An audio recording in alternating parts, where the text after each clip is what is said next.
Let's get salty! Everyone, Zeddy here again today with a brand new video, and as we like to do every single time an expansion launches, a mini set launches, is we hop over to good old HS Replay, take a look at card statistics, sort by drawn win rate, and take a look at what the worst cards are. We all know the good ones: Tending Dragonkin, Amir Dristle, basically just Imbue Hunter and Imbue Druid, and everything else kind of just sucks. As you can see, there's like 9 cards in the green. But yeah, what cards are doing the worst of the worst? Are they all the priest cards? Well, some of them are, that's for sure. And usually it's a telltale sign of what will likely get buffed in what could be a bounce patch next week. I really do think we'll have one next week. We'll have nerf predictions soon, but let's have some fun. Take a look at those worst cards. And if you enjoy the content on the channel, feel like I've earned your subscription, please hit that sub button down below. Give the video a like as we're on the road to 100,000 subscribers in that brand Bronzebeard cosplay. So hit that sub button, make me go Brian. Before we get to number 10, I want to give an honorable mention to Smoldering Ascent, the Priest AoE, the 12th worst performing card of this mini set. And yes, we'll be talking about 2 other priest cards. I just wanted to mention them all. But yeah, it's at number 12, not number 10. At number 10, though, we do have the Ember Root Destroyer, a new Warlock card. I mean, these are all new cards. They're all new. I won't say that for every card. Warlock minion, 3 mana, 3/3. Whenever your hero takes damage on your turn, deal 3 damage to a random enemy minion. It is in 0.04% of decks. A lot of these cards are barely seeing any play. When they do, they suck. It is played 150 times and has a drawn win rate of 34.3%. These are some really low numbers we're gonna have here. And yeah, there's just no Pain Warlock strategy right now in standard at all. There's like nothing for this deck or card to really help out. Maybe with that next expansion, it's the Angoro sequel, maybe we'll get more quests. And oh no, self-damaging, please no more self-damaging quests. But yes, right now card just doesn't do anything. Even if it was to go off, like it might clear a couple of minions at best. Like that's it. It just doesn't seem good. And yeah, doesn't even see play in Wild and the Demon Seed. And as a result, the number 10 card on this list. At number 9, we have a neutral tutor here, the Living Flame, 2 mana, 2/2 elemental. It has Death Rattle, draw a fire spell. It is in 0.8% of decks, has been played 3,000 times. It is the most played card on this list and has a drawn win rate of 32.9%. And you would think that would be a little bit higher, but maybe it's a better mulligan win rate card, right? You want to mulligan and play, but still regardless.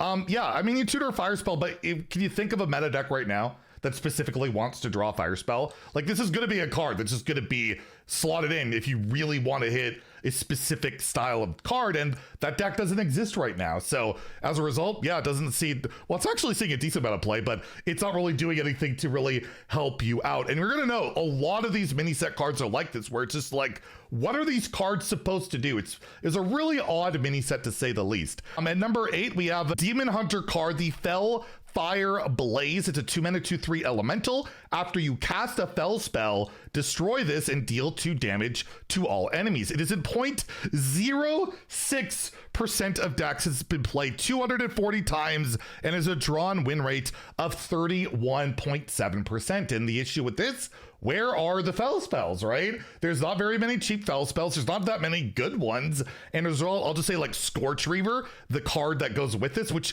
on it, like if you have good fell spells, it's a pretty good card. It's number 11 on this list. It's actually doing worse than Smoldering Ascent, the priest card. But yeah, there's no good fell strategy. And again, I imagine maybe next expansion, we get a fell-based quest or cards or whatever. This card's a lot better, although I don't know if it's still that great. It's still gonna be usually like you have a 1 mana fell spell, a 3 mana like 2 card consecration. That doesn't sound amazing. And the only way to scale it I can think of is like in Wild with the Enchanter, which I try to achievement hunt with that. Doesn't count for the achievement doubling it. You have to just hit 7 things regardless. Yeah, the card's not great, and I don't even really see it being great. It's kind of an odd one, and we're gonna say that probably a lot as we go along. Number 7, this one breaks my heart, but I think we all saw it coming. Volcaros, the 8 mana 5/5 double unholy rune elemental beast legendary for Death Knight. It has Rush and Taunt and Battle Cry. You get to choose to spend 10, 20, or 30 corpses to gain that many stats. So yeah, probably don't buy that really expensive signature for it. I know I haven't. It is at 0.2% of decks, has been played 200 times, and has a drawn win rate of 31.4%, which is obviously not very great, and its played win rate is not exceptionally better. It's just you can't just play one big thing in today's game. There's so much removal, there's so much punishment, and for this, it's 8 mana. You have to gain a bajillion corpses to make it worth it, and that's not the easiest thing to do. And yeah, what deck does this really go into as well? This is a card you want to discover and give it charge. Other than that, yeah, it's not really something you want to put in your deck, and not many people are, and when they do, it's not doing too hot. At number 6, we have a card that should be number 9 on the list, but it's not. It is the 9 mana 9/9 elemental, the Avatar of Destruction.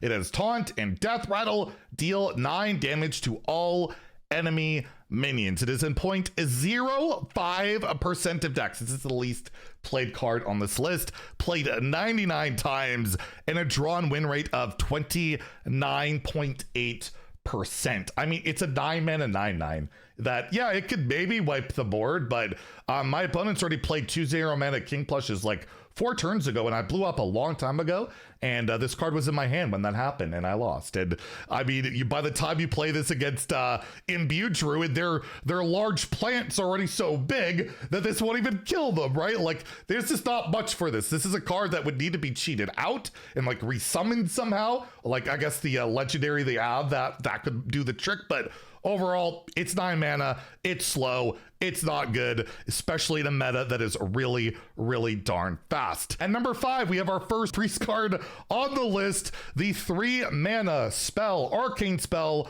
Light of the New Moon. It is in 0.2% of decks, played 510 times, and is a drawn win rate of 29.6%, which is basically in line with Imbued Priest actual win rate these days. It's so bad. And yeah, it's okay, I guess, if you could repeat it consistently and apply buffs, but what minions are you putting this on? You got it. The only way to get a bunch of spells is you got to imbue, and that's terrible. And just, yeah, I don't know what you can really do with this card. The artwork is awesome, and I mean, you can't make it 2 mana because that'll probably be nuts, but maybe make you don't have to cast 3. I don't even know. The way to buff it is to make Priest playable outside of Zarimi. You know, the whole new archetype they made. Do something with it, because yes, shockingly, Light of the New Moon did not elevate Priest to a playable level. At number 4, we have our first of 2 mage cards. Yeah, 2 of the worst 4 cards are mage, starting off with the Scorching Winds. This is a 3 mana fire spell which deals 3 damage. Discard a random fire spell to deal 3 more. This is in 0.3% of decks. It's been played 980 times and has a drawn win rate of 29.5%, which, well, that's not great. And again, there's not much going on for Fire Mage in standard right now. You have like some elemental stuff you can kind of work, like was it Blazing Accretion? You know, draw some stuff, but then you gotta lose a fire spell just to gain the extra damage. It's nice cheap burst for sure. 3 mana deal 6 can be good, but the deck isn't there, and the sacrifice of it not really beneficial in any way, well, obviously, and it leads to just not being a great card, but not as bad as our top 3, starting off with the final priest card on the list, the Spirit of the Keldori, the 2 mana 1/3 undead. It is Taunt, Lifesteal, Battlecry. If you use your hero power this turn, gain +2/+2. It is in 0.2% of decks, has been played 890 times, and has a drawn win rate of 29.2%. This one doesn't feel that bad to hero power into. Getting like pretty much always a 0 mana, 3/5 Lifesteal Taunt? It's not bad. It's okay, but I don't want to play it in my deck. I don't want to spend mana on this, and that's kind of the thing, right? This isn't when it's discovered. This is if you put it in your deck. So I don't think the card actually is that horrendous as a discover option, but it's like, yeah, something I never want to play in my deck, and it's just brutal, and so is Priest, and yes, it's number 3. At number 2, we have the final mage card, which I just completed the achievement for, the Inferno Herald, a 4-mana 3/6 elemental. After you cast a fire spell, get a random elemental and reduce its cost by 3. It is in 0.3% of decks, has been played 1,100 times. People have actually tried to make this one work, and has a drawn win rate of 29%. Considering a lot of your deck is built around this, and your drawn win rate is that low, that is brutal. But again, the issue, not a lot of good cheap fire spells to generate elementals. Elementals on their own don't really win the game. You might get something really expensive like a monstrosity. Yes, I got that in Wild and I was mad. Or there's like the Overload Giant. I got that too. I'm like, how am I gonna play it? Anyways, actually it was playable. It was 8 mana, but I'm playing Wild. I'm not gonna be able to play it. But yeah, the support's not there. Even if it was, it's still 4 mana to set up and then get going. You don't have like Aqua Archivist anymore. You don't have a lot of the wild cards that can make this actually playable, and it's not playable in Wild, and it is certainly not playable in Standard as it is at number 2. And number 1 is a neutral. It is one of the weirdest cards they've ever made. I think this will break Hearthstone one day, somehow, somewhere, but it certainly hasn't yet. And that is Zakili, the Flame Dancer, a 6-mana 4/4 epic card battle cry. If every card in your hand is of a different cost, reduce their costs by 2. It is at 0.2% of decks, has been played 310 times, and has a drawn win rate of 26.7%. And another glaring one, because this is a card your deck is definitely going to be built around, and you want to draw this, and when you do, you never win, right? You win like a quarter of your games.